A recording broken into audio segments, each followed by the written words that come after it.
L'Académie Bachou est la première académie pour étudier les pierres précieuses en ligne gratuitement. 1. D'où vient le nom du rubis? Le nom de rubis vient du latin rubé, qui est la racine étymologique de rouge. Avant le développement de la gémologie scientifique au XVIIIe siècle, de nombreuses pierres rouges étaient appelées à tort rubis. Durant l'Antiquité, les gemmes rouges telles que le rubis, le grenat ou le spinel étaient collectivement appelés carbunculus petit charbon. Également connu sous le nom d'anthrax charbon ardent, chez les Grecs anciens, ces gemmes étaient d'un rouge intense et profond, rappelant le rouge vif d'un charbon ardent lorsqu'observé face à une intense source lumineuse. 2. Composition chimique du rubis. Avec le saphir, le rubis forme la famille minéralogique du corindon, du sanskrit kuruvanda, un oxyde d'aluminium cristallisé.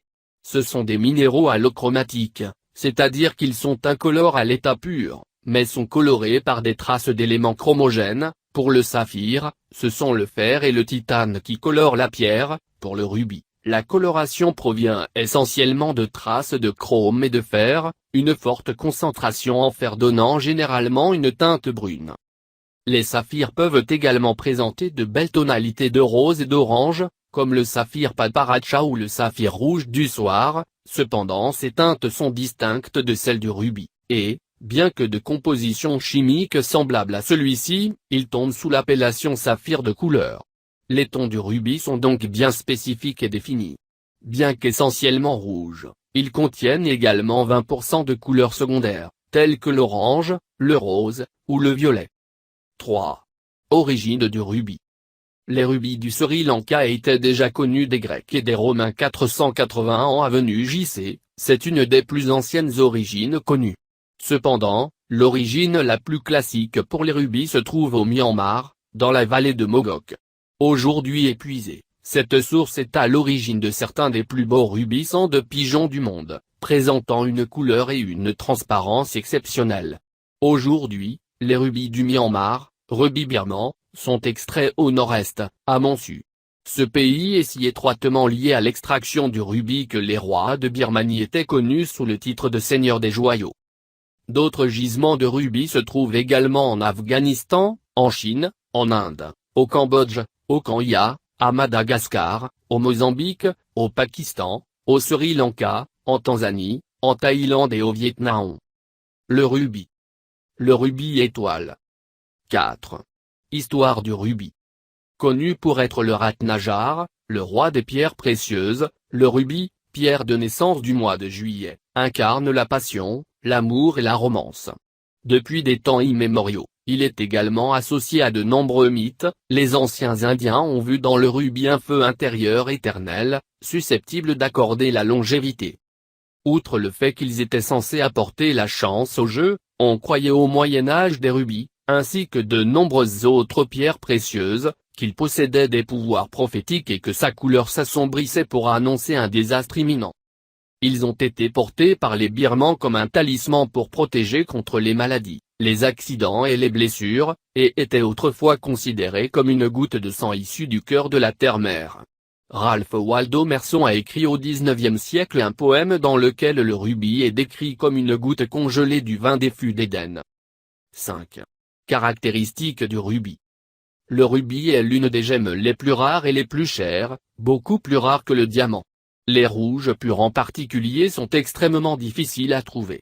Lorsqu'ils sont en plus d'une belle clarté, les rubis sont parfois dotés de l'appellation de A. Étant une pierre dichroïque, il contient deux couleurs, par exemple le rouge pourpre et l'orange. Même les variétés les plus nobles de rubis contiennent seulement environ 80% de rouge pur et affichent comme couleur secondaire l'orange, le rose, le pourpre ou le violet. Les rubis sans inclusion visible sont rarissimes, tout comme dans l'alexandrite et l'émeraude. Le chrome est responsable d'une variété d'inclusions. Bien que rubis et saphir soient classés comme pierres de type I, gemmes qui apparaissent normalement dans la nature avec quelques petites inclusions pouvant être visibles à l'œil nu, les rubis présentent en général plus d'inclusions que les saphirs et sont de dimensions moindres. Paradoxalement, de microscopiques inclusions de titane, également appelées soie, dans un rubis peuvent parfois améliorer les jeux de lumière à l'intérieur de la gemme et améliorer sa beauté et sa valeur. Les rubis sont idéalement mis en valeur à la lumière du jour, ou bien sous une source de lumière blanche. En outre, la plupart des rubis révèlent une nette fluorescence rouge à la lumière du jour. Le rubis du Kenya. 6. Variété du rubis. Le très convoité rubis de Tanzania est d'une pureté unique. Malheureusement il ne se trouve généralement qu'en dimension modeste. Une alternative moins coûteuse est le rubis de Madagascar, qui présente souvent des inclusions de soie fine. Les rubis peuvent présenter plusieurs effets optiques: astérisme, apparition d'une étoile chatoyante à la surface d'un rubis poli sous forme de cabochon, ou chatoyance, effet œil de chat. Les inclusions aciculaires, en forme d'aiguille, et parallèles de rutile, sur lesquelles la lumière se reflète, sont la cause de ces effets, qui apparaissent exclusivement sur les pierres taillées en forme de cabochon. Les étoiles à 6 branches sont les plus courantes, mais une étoile à 12 branches peut parfois également se produire. Le rubis couché de soleil. Le nom de ce rubis provient des très belles couleurs rouges aux reflets roses que l'on peut admirer au coucher de soleil sur l'océan au large de l'Afrique.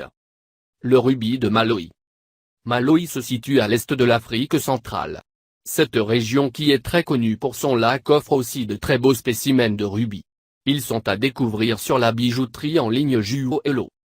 Le rubis de Tanzanie. La Tanzanie, qui est connue pour sa fameuse tanzanite, offre également de très beaux rubis au rouge intense et profond. On se rapproche de la couleur des rubis sang de pigeon dont le prix peut atteindre des montants incroyables. Le rubis de Tanzanie qualité A. Le signe A désigne une qualité de gemme exceptionnelle, autant pour la couleur que la taille ou la pureté. Cela justifie grandement son prix. Le rubis d'Orissa. Rubis étoile d'Orissa possède un astérisme à sa surface lorsque les rayons du soleil viennent frapper son sommet.